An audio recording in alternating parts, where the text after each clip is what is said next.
വലിയ വലിയ സന്തോഷം തോന്നുകയാണ്. കാരണം വേറൊന്നുമല്ല കേട്ടോ. കാരണം രാഹുൽ മാങ്കൂട്ടം എന്ന് പറയുന്ന ഒരു നേതാവ്, ഒരു രാഷ്ട്രീയക്കാരൻ, ഒരു പൊതുപ്രവർത്തകൻ, ഒരു രാഷ്ട്രീയ പ്രവർത്തകൻ, അതിനേക്കാളൊക്കെ ഉപരി ഒരു കോൺഗ്രസ്സുകാരൻ, അയാൾ ഇപ്പോഴും ഇത്രയൊക്കെ വേട്ടയാടിയിട്ടും, വേട്ട എന്ന് പറഞ്ഞാൽ കേരളം കണ്ട രാഷ്ട്രീയ വേട്ടകളിൽ മുൻസ്ഥാനത്ത് നിൽക്കുന്ന, ഒന്നാം സ്ഥാനത്ത് നിൽക്കുന്ന, മുന്നിൽ നിൽക്കുന്ന ഒരു വേട്ടയായിരുന്നല്ലോ അത്. അപ്പോൾ അത്രയൊക്കെ അധികം വേട്ടയാടിയിട്ടും അയാൾക്ക് ഇപ്പോഴും ജനമനസ്സുകളിൽ വലിയ സ്ഥാനമുണ്ട് എന്ന് കാണുമ്പോൾ അത് വല്ലാത്ത സന്തോഷം നൽകുന്ന ഒന്നാണ്, വല്ലാത്ത ഒരു പ്രതീക്ഷ നൽകുന്ന ഒരു കാര്യമാണ്. ഞാനിപ്പോൾ പല വീഡിയോകളായി ഇങ്ങനെ കണ്ടുകൊണ്ടിരിക്കുക. എസ്പെഷ്യലി ഈ റീസെൻറ്റ് ഡേയ്സിലുള്ള, ഈ അടുത്ത ദിവസങ്ങളിൽ, ഈ കഴിഞ്ഞ ദിവസങ്ങളിൽ രാഹുൽ മാങ്കൂട്ടത്തിൽ പങ്കെടുത്ത ചില ഫങ്ഷനുകൾ. ഈ ഫങ്ഷനുകൾ എന്ന് പറയുമ്പോൾ രാഷ്ട്രീയ പരിപാടികളോ അല്ലെങ്കിൽ പൊതുയോഗങ്ങളോ അങ്ങനെ ഒന്നുമല്ല കേട്ടോ. ചില എന്താ പറയേണ്ടത്, ഈ ചടങ്ങുകൾ, ഫങ്ഷനുകൾ ഉണ്ടാവുമല്ലോ. അതിൽ ചിലതൊക്കെ ചില ഉദ്ഘാടന സദസ്സുകളുണ്ട്, ചിലതൊക്കെ ചില വിവാഹവേദികളുണ്ട്, അങ്ങനെ പലതരത്തിലുള്ള ചില ഫങ്ഷനുകൾ. അവിടങ്ങളിലൊക്കെ അയാളെ ചേർത്ത് നിർത്താൻ അല്ലെങ്കിൽ അയാളോടൊപ്പം ചേർന്ന് നിൽക്കാൻ, അങ്ങനെ പറയുന്നതായിരിക്കും ശരി. അയാളെ ചേർത്ത് നിർത്താൻ എന്നല്ല, കാരണം അയാൾ ഒരിക്കലും ഒറ്റപ്പെട്ടു പോയിട്ടില്ല. അയാളോടൊപ്പം ചേർന്ന് നിൽക്കാൻ ജനം തയ്യാറാകുന്നു എന്നുള്ളതാണ്. അത് ഒരു വലിയ അർത്ഥത്തിൽ ഒരു അംഗീകാരം തന്നെയാണ്. കാരണം അത് അവിടെയാണ് ഈ കേസ്, രാഹുൽ മാങ്കൂട്ടത്തിനെതിരെ ഉണ്ടായിരുന്ന ആരോപണങ്ങൾ, വിവാദം, കേസ്, പരാതി, അറസ്റ്റ്, ഇതെല്ലാം വലിയ അർത്ഥത്തിൽ രാഹുൽ മാങ്കൂട്ടത്തിലെ ജനപ്രീതി അങ്ങോട്ട് പാടെ തല്ലി തകർക്കണം എന്നുള്ള ലക്ഷ്യത്തോടു കൂടിയായിരുന്നു അല്ലേ? നിങ്ങളൊന്ന് ആലോചിച്ച് നോക്ക്. അങ്ങനെയായിരുന്നില്ലേ? അങ്ങനെയായിരുന്നു. വളരെ കൃത്യമായിട്ട് പ്ലാൻ ചെയ്ത് പദ്ധതിയിട്ട് രാഹുലിനെ തകർക്കുക എന്നുള്ള ലക്ഷ്യത്തോടു കൂടി. അതുകൊണ്ടാണല്ലോ ഈ പറയുന്ന പരാതികളിൽ അത്രയും ഒരു വലിയ രീതിയിൽ രാഹുൽ ഒരു ക്രിമിനലാണ്, ഒരു ക്രൂരനാണ്, അതുപോലെ അയാളെ എങ്ങനെയൊക്കെ മോശക്കാരനാക്കാം, അങ്ങനെയൊക്കെ മോശക്കാരനാക്കാൻ വേണ്ടിയുള്ള ശ്രമങ്ങൾ ഈ ആരോപണ ഘട്ടത്തിലും ഈ പരാതിയുടെ ഘട്ടത്തിലും ഒക്കെ ഉണ്ടായി. അങ്ങനെ അതിന് ശ്രമിച്ചത് കൊണ്ട് വേറൊരു ഉപകാരം ഉണ്ടായി കേട്ടോ. ഇപ്പം രാഹുൽ ഒരു ക്രൂരനാണ് എന്ന് വരുത്തി തീർക്കാനായിരുന്നു ഈ പരാതികളിൽ പറഞ്ഞത്. എന്ത്? ആദ്യ കൂടിക്കാഴ്ച തന്നെ വലിയ ക്രൂരമായ പീഡനമായിരുന്നു, അങ്ങനെയായിരുന്നു, ഇങ്ങനെയായിരുന്നു, ആനയായിരുന്നു, തേങ്ങയായിരുന്നു, മാങ്ങ തൊലിയായിരുന്നു, അതാണ് ഇതാണ് അല്ലേ? നിങ്ങൾക്ക് ഓർക്കുന്നുണ്ടാവും അല്ലേ? ചിലതൊക്കെ മണിക്കൂറുകൾ നീണ്ടു നിന്നു, ചവിട്ടി, കുത്തി, അടിച്ചു, തുപ്പി, അങ്ങനെ പലതും പറഞ്ഞു. ഞാൻ പല വാക്കുകൾ ഉപയോഗിക്കുന്നില്ല എന്നുള്ളൂ. അപ്പോൾ ഞാനത് ഉപയോഗിക്കാതിരിക്കാനായി മാക്സിമം വേറെ പല വാക്കുകൾ ഉപയോഗിക്കുന്നത്. അപ്പോൾ അങ്ങനെ ഇവരത് ചേർത്തു. അപ്പോൾ ഒരു ക്രൂരനാണ് ഇയാൾ, ഒരു പരിചയവുമില്ലാതെ പെടുന്നനെ ആദ്യമായിട്ട് കാണുന്ന ദിവസം തന്നെ ഈ ക്രൂരത കാണിച്ചു, അയാൾക്കൊരു വൈകൃതമുണ്ട് എന്നൊക്കെ വരുത്തി തീർക്കാനുള്ള ശ്രമമായിരുന്നു. അപ്പോൾ ആ ശ്രമത്തിൻ്റെ ഫലമായിട്ടായിരുന്നു ഇവർ ആദ്യ കൂടിക്കാഴ്ച 3 പരാതിയിലും പറഞ്ഞത് അങ്ങനെയാണ്. ആദ്യ കൂടിക്കാഴ്ച തന്നെ അങ്ങനെയായിരുന്നു എന്ന്. അതെന്തിനു വേണ്ടിയായിരുന്നു? ആദ്യ കൂടിക്കാഴ്ച അങ്ങനെ ആയിരുന്നില്ല എന്നുള്ളതാണ് യാഥാർത്ഥ്യം. ആദ്യ കൂടിക്കാഴ്ച എന്ന് മാത്രമല്ല, ഒരു കൂടിക്കാഴ്ചയും അങ്ങനെ ആയിരുന്നില്ല. പിന്നെന്തിനാ അങ്ങനെ പറഞ്ഞത്? അത് ഈ കേൾക്കുന്ന, ചർച്ച ചെയ്യുന്ന അല്ലെങ്കിൽ ജനങ്ങൾ ഇത് കേൾക്കുമ്പോൾ അവരുടെ മനസ്സിൽ ഇവനെന്തൊരു പണിയാ, ആരെങ്കിലും അങ്ങനെയൊക്കെ ചെയ്യോ എന്നുള്ള ഒരു തോന്നൽ വരണം. അതിനു വേണ്ടിയിട്ടായിരുന്നു. അതിനു വേണ്ടി അത് പറഞ്ഞു. പക്ഷേ ആ പറഞ്ഞത് എന്തായി? ഇവർ ഈ പറഞ്ഞ എല്ലാ കള്ളങ്ങളെയും പൊളിക്കുന്ന രീതിയിലായി. കാരണം സ്വാഭാവികമായിട്ടും അപ്പോൾ ഈ വേറൊരു പ്രത്യേകത കൂടിയുണ്ട്. നമ്മൾ ഇന്നിത് പറയുമ്പോൾ പോലെയല്ല. കേസ് തുടങ്ങിയ അന്ന് ആദ്യ ദിവസം ഈ ക്രൂരത എന്നൊക്കെ പറഞ്ഞ് ഈ പരാതി വന്ന അന്ന് ഇതൊക്കെ പറയുമ്പോൾ ആ ആദ്യ ദിവസത്തിന് ശേഷം എന്ത് നടന്നു എന്നുള്ളത് ആർക്കും അറിയില്ലായിരുന്നു അല്ലേ? അപ്പം ആദ്യ ദിവസത്തിന് ശേഷം പിന്നീട് കോടതിയിലെത്തി അവിടെ രാഹുൽ മാങ്കൂട്ടം കൂടി പറയുമ്പോഴാണ് ആദ്യ ദിവസത്തിന് ശേഷം എന്തൊക്കെയാ നടന്നത് എന്നുള്ളത് മനസ്സിലാകുന്നത്. അപ്പോഴാണ് കോടതി ചോദിക്കുന്നത്, അപ്പോൾ അതെങ്ങനെ ഇതൊരു കണക്ഷൻ കിട്ടുന്നില്ലല്ലോ, ആദ്യ ദിവസം അല്ലെങ്കിൽ ആദ്യ കൂടിക്കാഴ്ച അല്ലെങ്കിൽ ആദ്യ എക്സ്പീരിയൻസ് ഇങ്ങനെയെന്ന് പറയുന്ന ആളുകൾ പിന്നീട് സ്വമേധയാ കാണാൻ പോകുന്നു, അന്വേഷിച്ച് ചെല്ലുന്നു, രാഹുൽ എവിടെയുള്ള എന്ന് അന്വേഷിച്ച് പോകുന്നു, ഇതൊക്കെ ചെയ്യുന്നു എന്ന് പറയുമ്പോൾ അതങ്ങോട്ട് ക്ലിയർ ആവുന്നില്ലല്ലോ എന്ന് കോടതി പറഞ്ഞത്. മനസ്സിലായില്ലേ?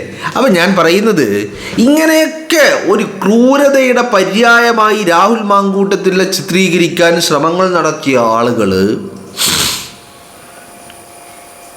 ഇതൊക്കെ കാണുമ്പോൾ അവർക്ക് വല്ലാത്തൊരു വിഷമം തോന്നുന്നുണ്ട് ഇപ്പോൾ. അല്ലെങ്കിൽ അങ്ങനെയൊക്കെ ശ്രമിച്ചിട്ടും അവർക്ക് വിഷമം തോന്നിയാലും ഇല്ലെങ്കിലും ഈ ജനങ്ങൾ ഇങ്ങനെ ആ മനുഷ്യനോടൊപ്പം ഇങ്ങനെ ചേർന്ന് നിൽക്കുന്നത് കാണുമ്പോൾ ഒരു കാര്യം നമുക്ക് ഉറപ്പിക്കാം, അയാളെ ക്രൂരനാക്കാൻ, വൈകൃതമുള്ളവനാക്കാൻ നടത്തിയ പരിശ്രമങ്ങൾ ഒന്നും തന്നെ ഒരു രീതിയിലും കേരളത്തിൻ്റെ പൊതുസമൂഹം സ്വീകരിച്ചിട്ടില്ല എന്നുള്ളത്. അതാണല്ലോ ഈ ദൃശ്യങ്ങൾ നമ്മളോട് പറയുന്നത്, അല്ലേ? അല്ലെങ്കിൽ രാഹുൽ മാങ്കൂട്ടം എന്ന് പറയുന്ന ഈ പറഞ്ഞ പരാതിയിൽ പറഞ്ഞ കേരളത്തിലെ മാധ്യമങ്ങൾ ചർച്ച ചെയ്ത പോലെ ഉള്ള ഒരു മനുഷ്യനാണെങ്കിൽ അയാൾ അങ്ങനെയാണെന്ന് കേരളത്തിൻ്റെ പൊതുസമൂഹത്തിന് തോന്നിയിരുന്നെങ്കിൽ ഇത്രയും അധികം ഈ മനുഷ്യനുമായിട്ട് ചേർന്ന് നിൽക്കാൻ ആളുകളുണ്ടാവില്ലായിരുന്നല്ലോ, അല്ലേ? അതുകൊണ്ടാണല്ലോ ഇപ്പോൾ തിരുവനന്തപുരത്തെ DYFIയുടെ ജില്ലാ സമ്മേളനത്തിൽ രാഹുൽ മാങ്കൂട്ടത്തിലെ പോലെ ആകാനെങ്കിലും ശ്രമിക്കുകയെന്ന് റഹീമിനോട് പറയേണ്ട ഗതികേടുണ്ടായത്. പക്ഷേ ഈ പറഞ്ഞ സഖാവിനറിയില്ലല്ലോ, അശ്ലീലം റഹീം ആവശ്യത്തിലധികം ട്രൈ ചെയ്യുന്നുണ്ട്. പക്ഷെ ജനങ്ങളുടെ മനസ്സിലൊരു സ്ഥാനം അതിപ്പോൾ പൈസ കൊടുത്ത് വാങ്ങാൻ പറ്റില്ലല്ലോ, ജനങ്ങൾ നൽകണമല്ലോ. അപ്പം എൻ്റെ മനസ്സിലൊരു സ്ഥാനം ഒരു മനുഷ്യനുണ്ടാവണമെങ്കിൽ അത് സ്വമേധയാ ഉണ്ടാകണം. അതല്ലാതെ ഇപ്പം എനിക്ക് പൈസ തന്നിട്ട് എൻ്റെ മനസ്സിലൊരു സ്ഥാനം ഉണ്ടാക്കണമെന്ന് കരുതിയാൽ അത് നടപടി ഉണ്ടാകുന്ന കാര്യമല്ലല്ലോ. അപ്പം ഇത് സഖാക്കൾ പോലും അന്താളിച്ച് നിൽക്കുകയാണ് ഇത് കാണുമ്പോൾ. കാരണം ഇത്രയൊക്കെ ഒരു മനുഷ്യൻ വേട്ടയാടപ്പെട്ടിട്ടും ആ മനുഷ്യൻ ഇത്രയധികം ജനങ്ങളുമായിട്ട് ഇങ്ങനെ ചേർന്ന് നിൽക്കുക, അല്ലെങ്കിൽ ജനങ്ങൾ അയാളിലേക്ക് ചേരാൻ വേണ്ടിയിട്ട് വലിയ ഉത്സാഹം കാണിക്കുന്നത് കാണുമ്പോൾ ആരായാലും പറഞ്ഞു പോകും രാഹുലിനെ പോലെ ആകണമെന്ന്, അല്ലേ? അങ്ങനെ പറഞ്ഞതാണ്. അപ്പോൾ എന്താണെങ്കിലും ഇത്തരം ദൃശ്യങ്ങൾ ഇതിങ്ങനെ കാണുമ്പോൾ അതാണ് മനസ്സിലേക്ക് ഓർമ്മകൾ അല്ലെങ്കിൽ ഈ പറയുന്നത്. കാരണം കഴിഞ്ഞ ദിവസവും അയാൾ തിരുവനന്തപുരത്ത് എത്തിയപ്പോഴും അപ്പം അതിന് മുൻപ് ഇപ്പം ഈ ദൃശ്യങ്ങളും അതിന് മുൻപ് ഇതിപ്പോൾ ഒരു കല്യാണ വേദിയിലേക്ക് വന്ന ദൃശ്യങ്ങളാണ്. ഇതിന് മുൻപ് ആ മനുഷ്യൻ ഈ പറയുന്ന ഉമ്മൻചാണ്ടിയുടെ ഓർമ്മ ദിവസം പുതുപ്പള്ളിയിലെത്തിയപ്പോഴും ഇപ്പം ഞാനിങ്ങനെ ഓരോ ഫങ്ഷൻ, ചില ഫങ്ഷനുകളൊക്കെ ഏതാണ് ഫങ്ഷൻ എന്ന് പോലും നമുക്ക് പോലും തിരിച്ചറിയാൻ കഴിയില്ല കേട്ടോ. അപ്പോൾ നമുക്ക് തിരിച്ചറിയാൻ പറ്റുന്ന ഫങ്ഷനുകൾ ഏതാണ് എന്ന് നോക്കിയിട്ട് അത് പറയുകയാണെന്നുള്ളൂ. അപ്പം അത്തരത്തിൽ വേദികളിൽ കേരളത്തിൻ്റെ പൊതുസമൂഹം അയാളോടൊപ്പം ഉണ്ട്. അത് എന്തുകൊണ്ടാണെന്ന് ചോദിച്ചാൽ ഈ പരാതി ഉണ്ടാക്കിയതിൻ്റെ അടിസ്ഥാനം തരുന്നു. നമ്മൾ ഈ പരാതിയെക്കുറിച്ച് പറയണമല്ലോ. പരാതി ഉണ്ടാക്കിയത് എന്തിനാ? ഇവന്മാരൊക്കെ വലിയ പുണ്യാളന്മാരായിട്ടാണോ? അല്ലല്ലോ. ഈ പരാതി ഉണ്ടാക്കിയത് ഇതൊരു രാഷ്ട്രീയ ആയുധമായിരുന്നു, കൃത്യമായിട്ട് തെരഞ്ഞെടുപ്പിൽ ഉപയോഗിക്കാനുള്ള ഒരു രാഷ്ട്രീയ ആയുധം. അതിൻ്റെ പേരിലാണ് ഈ പരാതികൾ അത്രയും ഉണ്ടാക്കിയത് എന്നുള്ളതാണ്. അപ്പോൾ ആ പരാതികൾ ഉണ്ടാക്കി അയാളെ ക്രൂരനാക്കാൻ ശ്രമങ്ങൾ നടത്തിയിട്ട് അതൊന്നും അയാളുടെ ഒരു ഏഴയലത്ത് പോലും എത്തിയിട്ടില്ല എന്നുള്ളത് തന്നെ മനസ്സിലാക്കാൻ സാധിക്കുന്നത്. ഇപ്പം രാഹുൽ മാങ്കൂട്ടത്തിലും പരാതി കൊണ്ട് അല്ലെങ്കിൽ കേസ് കൊണ്ട് യാതൊരു നഷ്ടമുണ്ടായിട്ടില്ല എന്നൊന്നും പറയാൻ കഴിയില്ല. പക്ഷേ ജനമനസ്സുകളിൽ അയാൾക്ക് ആ സ്ഥാനം അത് ഒരർത്ഥത്തിലും അതിനെ ബാധിച്ചിട്ടില്ല എന്നുള്ളതാണ്. അത് വലിയ അർത്ഥത്തിൽ അയാൾ വീണ്ടും ജനമനസ്സുകളിൽ സ്ഥാനം പിടിച്ചു. ആ ഒരു ഗ്രാഫ് ഉണ്ടല്ലോ, ഈ പറയുന്ന ജനങ്ങൾക്കിടയിലുണ്ടായ ഒരു സ്വീകാര്യത, അതിൻ്റെ ഗ്രാഫ് കുത്തനെ ഉയരുകയാണ് ചെയ്ത്. അയാൾക്ക് നഷ്ടങ്ങൾ ഉണ്ടായിട്ടുണ്ട് സ്വാഭാവികമായിട്ടും. അയാൾ പാലക്കാട് രണ്ടാമതും മത്സരിക്കേണ്ടവനായിരുന്നു. ആ പാലക്കാട്ട് നിന്ന് വിജയിച്ച് അയാൾ ഈ പറയുന്ന കേരളത്തിൻ്റെ ക്യാബിനറ്റിൽ എത്തേണ്ട വ്യക്തിയായിരുന്നു, ക്യാബിനറ്റിൽ ഇരിക്കേണ്ട വ്യക്തിയായിരുന്നു മത്സരിച്ചിരുന്നെങ്കിൽ. അതിന് കഴിയാതെ പോയത് അയാളെ സംബന്ധിച്ചിടത്തോളം ഒരു വലിയ നഷ്ടമാണ്, തീരാ നഷ്ടമാണ്. കാരണം യൂത്ത് കോൺഗ്രസിനെ പ്രതിനിധീകരിച്ച് ഒരു മന്ത്രി ഉണ്ട് അല്ലേ? അതുണ്ടാവും, ഉറപ്പായിട്ടും അത് ഉണ്ട് താനും. ഇപ്പം നിലവിലുണ്ടല്ലോ OJ ജനീഷ് മന്ത്രിയാണ്. അപ്പം അങ്ങനെ ഒരാൾ ഉണ്ടാകും എന്നുള്ളത് അതൊരു ഇവരുടെ സംഘടനക്കകത്തുള്ള ഒരു സമവാക്യമാണ്. അപ്പോൾ അവിടെ ഉറപ്പായിട്ടും അത് രാഹുൽ മാങ്കൂട്ടത്തിൻ്റെ കൈകളിൽ എത്തേണ്ടതായിരുന്നു.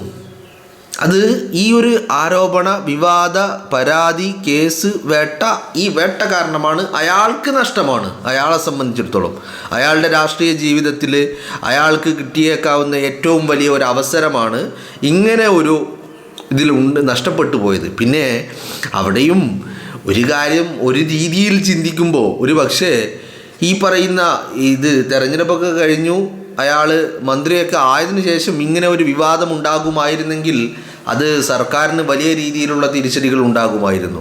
ഒരർത്ഥത്തിൽ അത് അങ്ങനെ പോവാതെ അതിനു മുൻപ് ഇത്തരം വിവാദങ്ങളിലൂടെ അത് തീർന്നു.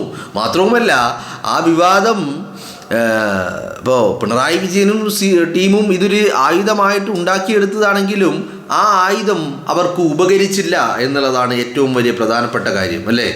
ആ ആയുധം ഇത് രാഹുൽ വീണു എന്ന് പറഞ്ഞാൽ അയാൾ മുഖ്യധാര രാഷ്ട്രീയത്തിൽ നിന്ന് കുറച്ച് ദിവസത്തേക്കാണെങ്കിൽ കുറച്ച് ദിവസത്തേക്ക് മാറ്റി നിർത്തപ്പെട്ടു എന്നതിലപ്പുറം ഈ രാഷ്ട്രീയ ആയുധം കൊണ്ട് ഇപ്പോൾ 2016 ഉമ്മൻചാണ്ടിയെ വീഴ്ത്തി രാഷ്ട്രീയ അധികാരത്തിലേക്ക് വരാൻ അതൊരു കാരണമാക്കി എന്നുള്ളത് പോലെ ഇത് അധികാരം നിലനിർത്താനുള്ള ഒരു ആയുധമായി ഉപയോഗിക്കാൻ അവർക്ക് സാധിച്ചില്ല എന്നുള്ളതാണ്. അപ്പോൾ രാഹുൽ മാങ്കൂട്ടത്തിൻ്റെ ആ ഒരു സ്വീകാരം അത് കാണുമ്പോൾ നമുക്ക് രാഹുലിനെ പിന്തുണച്ച ആളുകൾക്ക് എല്ലാവർക്കും ഒരു വലിയ അല്ലേ, കേരളത്തിലെ ലക്ഷക്കണക്കിന് സ്ത്രീകൾ തന്നെ അല്ലേ, ആയിരക്കണക്കിന് സ്ത്രീകൾ, ആ സ്ത്രീകൾക്ക് പോലും ഒരു വലിയ ഇതൊക്കെ കാണുമ്പോൾ ഇല്ല അയാൾ ഇപ്പോഴും ജനമനസ്സുകളിൽ ഉണ്ട് എന്നതിന് വലിയ ഒരു ആശ്വാസമുള്ള കാര്യമാണ്.